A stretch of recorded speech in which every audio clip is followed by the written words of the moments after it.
अगर आप समझते हैं कि इतिहास सिर्फ तारीख और नामों का बोझ है, तो ये कहानी आपकी नींद छीन लेगी। सोचिए, आधी रात का सन्नाटा, एक बाप कैद में है, एक भाई ने भाई का खून कर दिया है और पूरा भारत खामोशी से जल रहा है।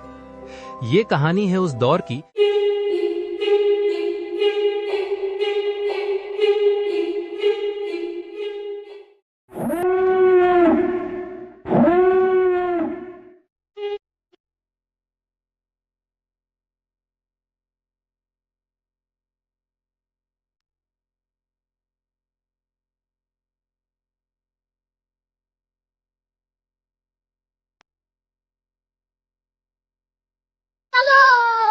जहां धर्म सिर्फ विश्वास नहीं था बल्कि तलवार था, जहां राजनीति सिर्फ शासन नहीं बल्कि खून का फैसला थी।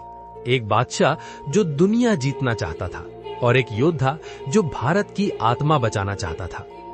इस वीडियो को आखिरी शब्द तक सुनिएगा, क्योंकि जो आगे आने वाला है वो कहानी नहीं, एक सच है जो सदियों तक छुपाया गया।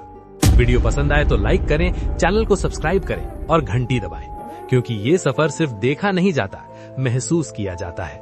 ये कहानी सिर्फ एक बादशाह की नहीं है, ये कहानी है भारत की आत्मा की।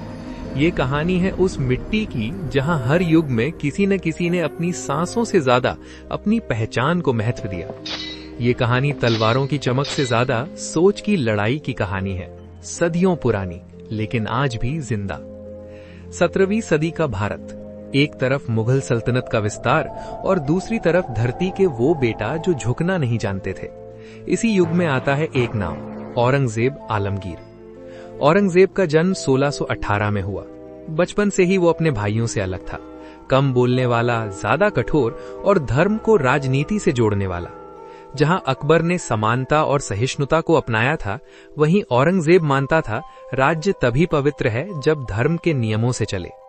उसे डेक्कन यानी दक्षिण भारत की जिम्मेदारी दी गई और वहीं उसने देखी पहाड़ों से उठती हुई एक आग। उस आग का नाम था शिवाजी। उधर शाहजहां बीमार पड़ गया। जैसे ही बादशाह कमजोर हुआ, तख्त के लिए खूनी खेल शुरू हो गया। 4 भाई, एक तख्त।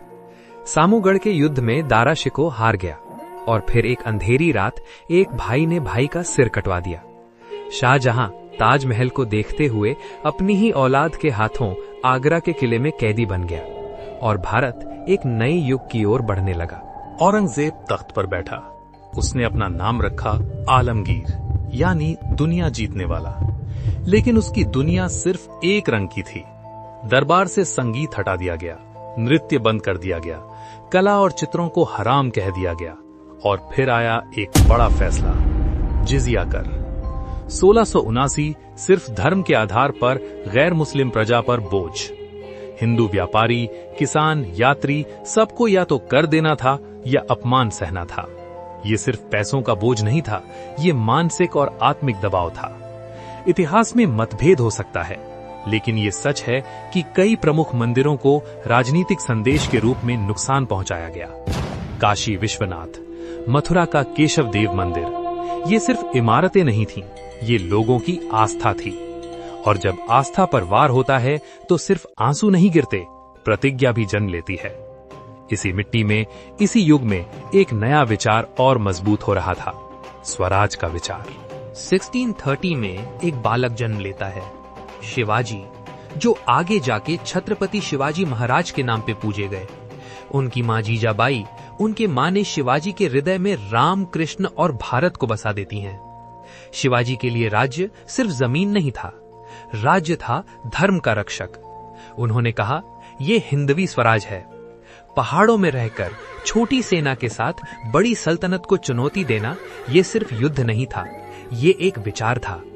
औरंगजेब ने शिवाजी महाराज को दिल्ली बुलाया, दरबार में अपमानित किया, लेकिन याद रखिए, शेर को बंधन में बांधा जा सकता है, उसकी सोच को नहीं। भेष बदलकर शिवाजी महाराज आगरा से निकल गए और डेक्कन में स्वराज की बिजली और तेज चमक उठी। छत्रपति शिवाजी महाराज अकेले नहीं थे, बाजी प्रभु देशपांडे घोदखिंद में अपना सीना देकर रास्ते खोल गए। तानाजी मलुसारे सिंहगढ़ पर लड़ते हुए बोले, गढ़ आला पण सिंह गेला, और धरती ने वीरों के खून से अपना इतिहास लिखना शुरू किया। गुरु तेग बहादुर जिन्होंने कश्मीरी पंडितों के धर्म के लिए अपना सिर कटवा दिया। उनका बलिदान सिर्फ सिख इतिहास नहीं, पूरे भारत का गौरव है। औरंगजेब जीत रहा था, लेकिन सिर्फ जमीन। भारत की आत्मा हार नहीं रही थी।